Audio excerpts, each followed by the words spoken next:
பரிசுத்த நாமத்திற்கு மகிமை உண்டாவதாக.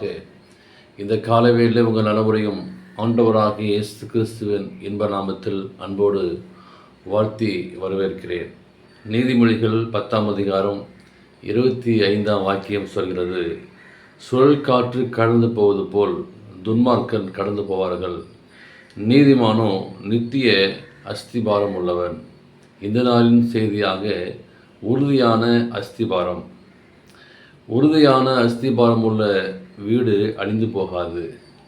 கிறிஸ்துவராகிய நாம் நம்முடைய வாழ்க்கையும் கூட ஒரு உறுதியான அஸ்திபாரம் போட்ட ஒரு வாழ்க்கை போல வாழ வேண்டும்.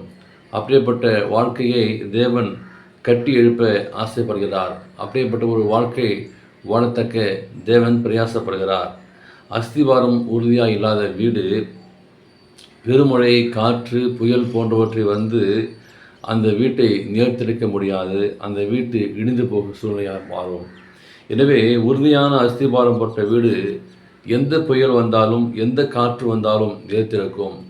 எந்த துன்பங்கள் வந்தாலும், எந்த பாடுகள் வந்தாலும், எந்த நெருக்கங்கள் வந்தாலும், எந்த இழப்புகள் வந்தாலும், எந்த நோய்கள் வந்தாலும், அது தாக்கினாலும், அது ஒரு மனிதனை தாக்கினாலும் அது உறுதியாக அஸ்திபாரம் போடப்பட்ட ஒரு வீட்டை போல அந்த வாழ்க்கை வாழக்கூடிய வாழ்க்கை உறுதியாக இருக்கும்.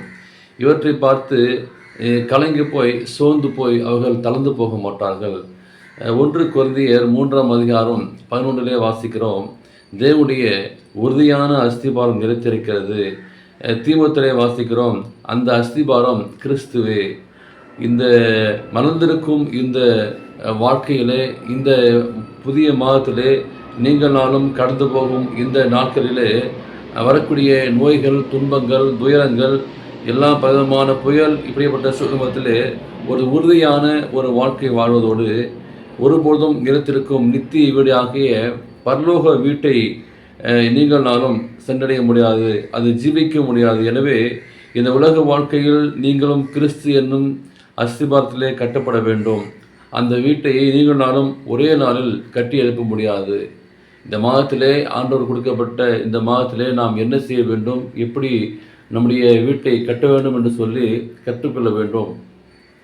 உறுதியான அஸ்திபாரத்தில் ஒரு கல்லின் மேல் மறுக்கல் வைத்து இந்த வீடு கட்டப்படும். அதுபோல் ஆண்டவராகிய இயேசு கிறிஸ்து என்னும் அஸ்திபாரத்தின் மேல் தினமும் நீங்கள் நானும் விசுவாசத்தினாலே கட்டப்பட வேண்டும்.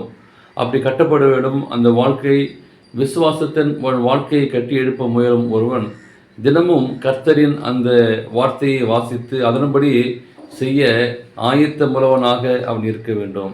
இதையே கிறிஸ்து இயேசுவினிடத்தில் வந்து அந்த வார்த்தையை கேட்டு அதன்படி செய்கிறவன் எவனோ ஆழமாய் தோண்டி அந்த கற்பாறையின் மேல் அஸ்திபாரம் போட்டு வீடு கட்டுவனிய மனுஷனுக்கு ஒப்பாவான் என்று சொல்லி லூக்காலே வாசிக்கிறோம். அன்பான சகோதர சகோதரியை, இந்த நாளை நீங்கள் நாளும் துவங்கும் போது ஆழமான அஸ்திபாரமான காணப்படுவது. முதலாவதாக கிறிஸ்து என்னும் அஸ்திபாரத்தில் உங்கள் வாழ்க்கையை கட்டி எழுப்ப உன்னை ஒப்புக் கொடுக்க வேண்டும். எனவே ஆபிரகாம் கர்த்தர் உன்னை ஆசீர்வதிக்க வேண்டுமானால் அந்த விசுவாச வாழ்க்கையை நீங்கள் நாளும் பின்தொடர வேண்டும். அப்படிப்பட்ட உறுதியான ஆசீர்வாதத்தை பெற்றுக்கொள்ள தேவன் கிருபை செய்வார்.